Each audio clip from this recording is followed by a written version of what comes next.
శ్రీ సాయినాథాయ నమః.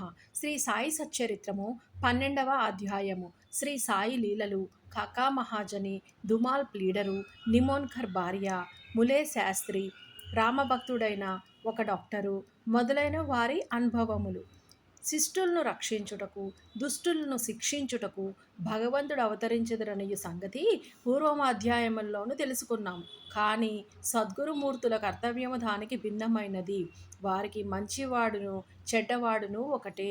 వారు దుర్మార్గులను కనికరించి వారిని సన్మార్గమున ప్రవర్తించునట్లు చేసెదరు. భవసాగరమును హరించుటకు వారు అగస్త్యుల వంటివారు. అజ్ఞానమనే చీకటిని నశింపచేయుటకు వారు సూర్యుని వంటివారు. భగవంతుడు యోగుల హృదయమున నివసించును. వాస్తవముగా వారు భగవంతుని కంటే వేరు కారు. సద్గురు శ్రేష్ఠుడైన శ్రీ సాయిబాబా భక్తుల క్షేమము కొరకు అవతరించిరి. జ్ఞానములోని నుత్కృష్టుడై దైవీ తేజస్సుతోనూ ప్రకాశించుచు వారు అందరినీ సమానముగా ప్రేమించడివారు. వారికి దేనియందు అభిమానము లేకుండెను. శత్రువులు, మిత్రులు, రాజులు, ఫకీరులు అందరూ వారికి సమానమే. వారి పరాక్రమమును వినుడు. భక్తుల కొరకు తమ పుణ్యమునంతయును జయపరచి ఎప్పుడునూ వారికి సహాయము చేయుటకు సిద్ధముగా నుండువారు. వారిచ్చలేనిచోని భక్తులు వారి వద్దకు రాలేకుండిరి. వారి వంతు రానిదే వారు బాబాను స్మరించువారు కారు. వారి లీలలు ఎరుగుట కూడా తటస్థించదు. మరి అట్టివానికి బాబాను దర్శించుకొనవలయునను బుద్ధి ఎట్లు పుట్టును? కొందరు బాబాను దర్శింపవలయునని అనుకొనిరి. కానీ బాబా మహాసమాధి చెందులోపల వారికి ఆ అవకాశము కలుగలేదు. బాబాను దర్శించవలనన్న కోరిక కలవారు అనేకులున్నారు. కానీ వారి కోరికలు నెరవేరలేదు. అట్టివారు విశ్వాసముతో బాబా లీలలను వినినచో దర్శనం వలన కలుగు సంతుష్టిని పొందెదరు. కొంత అదృష్టవశమున వారి దర్శనము చేసుకొన్నను బాబా సన్నిధిలో ఉండవలయునని అనుకొనుటను నచ్చట ఉండలేకుండిరి. ఎప్పుడునూ తమ ఇష్టానుసారము షిరిడీ పోలేకుండిరి. అచ్చట ఉండుటకు ప్రయత్నించినను ఉండలేకుండిరి. బాబా ఆజ్ఞ ఎంతవరకు కలదో అంతవరకే వారు షిరిడీలోని ఉండగలిగిరి. బాబా పొమ్మనిన వెంటనే షిరిడీ విడువవలసి వచ్చుచుండెను. కాబట్టి సర్వము బాబా ఇష్టం పైననే ఆధారపడి ఉండెను. కాకా మహాజని ఒకప్పుడు బొంబాయి నుంచి కాకా మహాజని షిరిడీకి పోయెను. అచ్చటొక వారము రోజులుండి గోకులాష్టమి ఉత్సవమును చూడవలయనని అనుకొనెను. బాబాను దర్శించిన వెంటనే అతనితోని బాబా ఇట్లనేరి, ఎప్పుడునూ తిరిగి ఇంటికి పోయేదవు? ఈ ప్రశ్న విని మహాజని ఆశ్చర్యపడెను. కానీ ఏదో జవాబునివ్వవలయును కదా. బాబా ఆజ్ఞ ఎప్పుడైతే అప్పుడే పోయేదననియు కాకా జవాబిచ్చెను. అందులకు బాబా ఇట్లనియెను, రేపు పొమ్ము. బాబా ఆజ్ఞ అనుల్లంఘనీయము కావున అట్లే చేయవలసి వచ్చెను. అందుచే ఆ మరుసటి దినమే కాకా మహాజని షిరిడీ విడిచెను. బొంబాయిలోని తన ఆఫీసునకు పోగా వాని యజమాని వాని కొరకే కనిపెట్టుకుని ఉన్నట్లు తెలిసెను. ఆఫీస్ మేనేజరు హఠాత్తుగా జబ్బుపడెను. కావున కాకా మహాజని ఆఫీసులో ఉండవలసిన అవసరం ఏర్పడెను. ఈ విషయమై యజమాని షిరిడీలోనున్న కాకా మహాజనికి ఒక ఉత్తరం కూడా వ్రాసెను. అది కొన్ని రోజుల తరువాత తిరుగుటపాలోని బొంబాయి చేరినది. బాపు సాహెబ్ దుమాల్ పై దానికి భిన్నమగు కథ ఇప్పుడు వినుడు. ప్లీడర్ వృత్తిలోని ఉండిన బాపు సాహెబ్ దుమాల్ ఒకసారి కోర్టు పనిపై నిఫాడ్ పోవుచుండెను. దారిలోని దిగి షిరిడీకి పోయెను. బాబా దర్శనం చేసుకుని వెంటనే నిఫాడ్ పోవ సెలవు కోరెను. కానీ బాబా అనుజ్ఞనివ్వలేదు.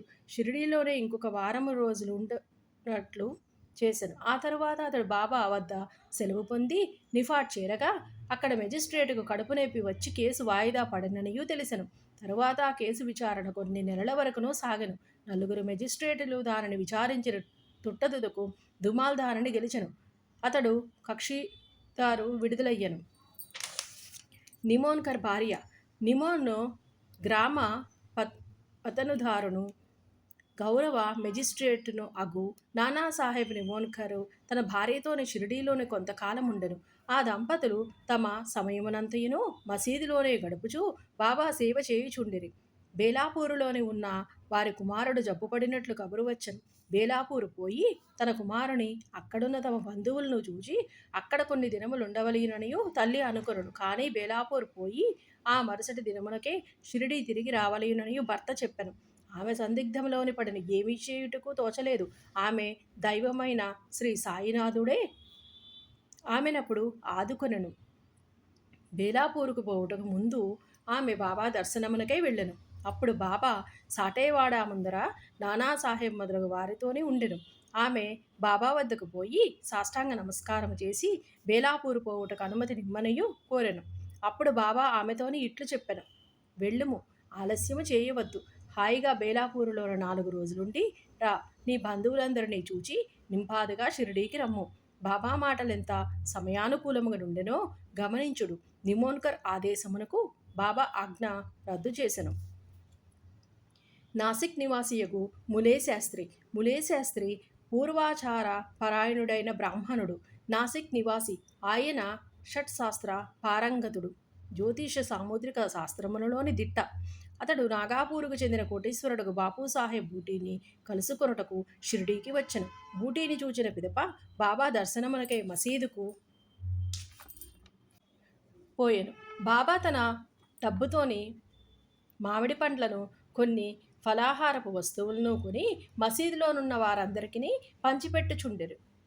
మామిడి పండును బాబా ఒక చిత్రమైన విధముగా అన్ని వైపులా నొక్కిడివారు తినువారు. ఆ పండును నోటబెట్టుకుని చప్పరించగనే రసమంతయును నోటిలోనికి పోయి తొక్క టెంక మిగిలెడివి.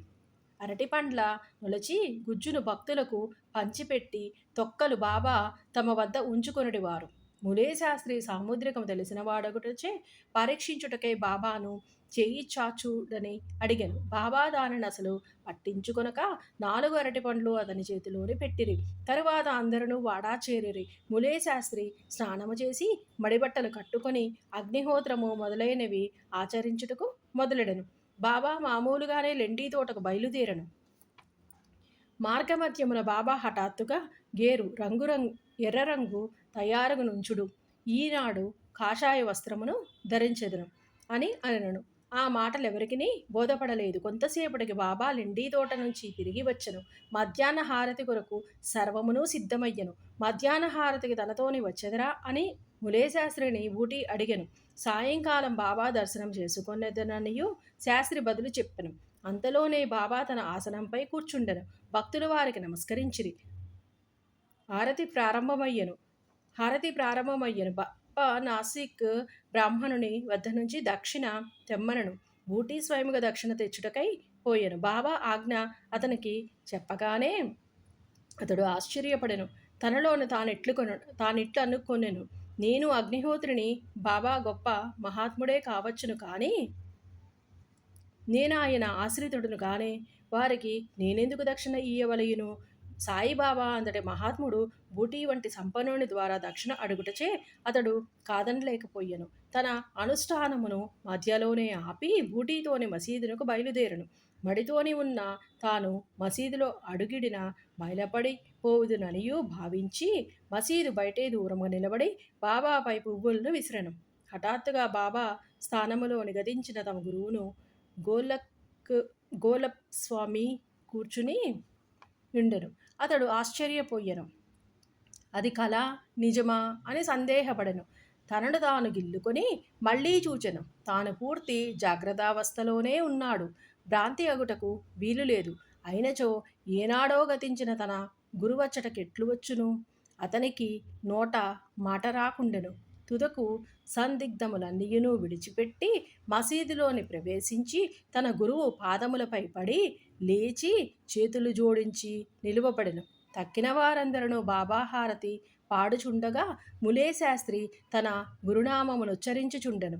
తాను అగ్రకులమునకు చెందినవాడను, పవిత్రుడను అని అభిజాత్యమును వదిలిపెట్టి తన గురుని పాదములపై పడి సాష్టాంగ నమస్కారమునర్చి కండ్లు మూసుకొనెను. లేచి కండ్లు తెరిచి చూచేసరికి దానిని దక్షిణ అడుగగా సాయిబాబా కనిపించెను. బాబా వారి ఆనందరూపమును ఊహకందని వారి శక్తిని చూచి ములే శాస్త్రి మైమరచెను, మిక్కిలి సంతుష్టు చెందెను. అతని నేత్రములు సంతోష బాష్పములచో నిండెను. మనస్ఫూర్తిగా బాబాను సంతోష బాష్పములతోనే నిండెను. మనస్ఫూర్తిగా బాబాకు తిరిగి నమస్కరించి దక్షిణనొసంగెను. తన సందేహము తీరినదనియు తనకు గురుదర్శనమైనదనియు చెప్పెను. బాబా యొక్క ఈ ఆశ్చర్యకరమైన లీలను కాంచిన వారెందరూ అచ్చెరు పొందిరి. గేరుతెండు కాషాయ వస్త్రములు ధరించదననియు అంతకుముందు బాబా పలికిన మాటలకు అర్థమును అప్పుడు వారు గ్రహించిరి. సాయి యొక్క లీలలు ఆశ్చర్యకరములు. రామభక్తుడైన డాక్టరు ఒకనాడొక మామలతదారు తన స్నేహితుడు డాక్టరుతోని కలిసి షిరిడీ వచ్చెను. షిరిడీ బయలుదేరుటకు ముందు తన మిత్రుడితోని ఆ డాక్టరు తన ఆరాధ్య దైవము శ్రీరామునిగను తాను షిరిడీకి పోయి ఒక మహమ్మదీయునికి మనస్కరించుట లేదనియూ చెప్పెను. అక్కడ షిరిడీలోని బాబాకు నమస్కరించుమనియు ఎవరును బలవంత పెట్టరనియు కలిసి సరదాగా గడుపుటకు తనతో రావలియుననియు మామల్తదారు కోరెను.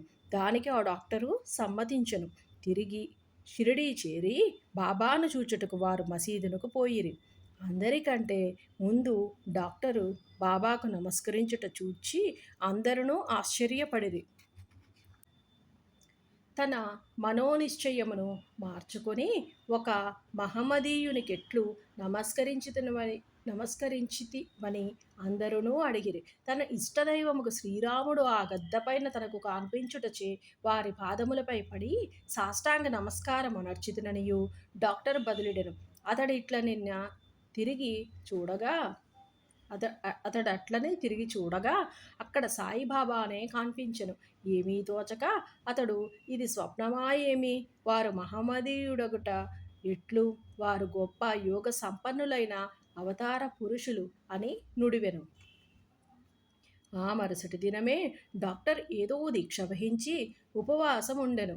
బాబా తనను అనుగ్రహించుట వరకు మసీదుకు పోననియు నిశ్చయముతోని మసీదునకు వెళ్ళుట మానెను.